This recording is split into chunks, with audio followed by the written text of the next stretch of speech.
করো, ওই তো মল আসছে। মল আসলে তো কি হবে, ওর ছেলে ন্যায্য বিচার করবে নাকি? হ্যাঁ, আমি ন্যায্য বিচারই করব।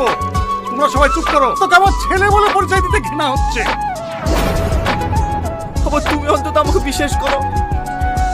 আমি সালমা ঘোষ আঙ্কেলের সঙ্গে দেখা করার জন্য গিয়েছিলাম। না আব্বা, আমি তো কালকে ঘর থেকে বেরাইনি।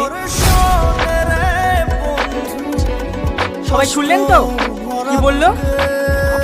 আপনি এর ন্যায্য বিচারটা করুন। হ্যাঁ, ন্যায্য বিচারই করব। এই মলার সাহেব এক্ষুনি ডেকে নিয়ে আয়, ওদের এক্ষুনি মেয়ে দিয়ে দেবো।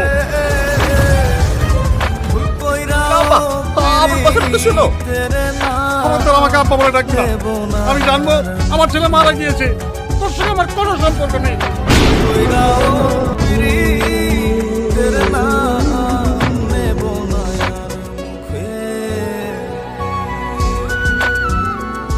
এই খবরদার, খবরদার আমাকে স্পর্শ করবি।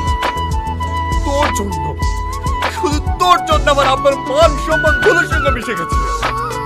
আমি তোকে স্ত্রী বলে কোনোদিন মেনে নেবো না। তুই চলে যা, চলে যা আমার জীবন থেকে। আমি কোথায় যাব বলো?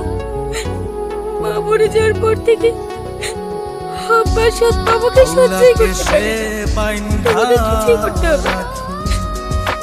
তোমাকে স্ত্রী হিসেবে নয়, একটা অসহায় মেয়ে হিসেবে আশ্রয় দিও। পাউল বেশে পাগল পারা হারা বেতনা আউলাকে সে বাইন্ধা রাখি। এত রাত পর্যন্ত কোথায় ছিলে? কাটার সে কয়দিন কি তোকে দেবে নাকি? পাউল বেশে পাগল পারা শুয়ে পড়লে যে? তল খাবা না? বেতা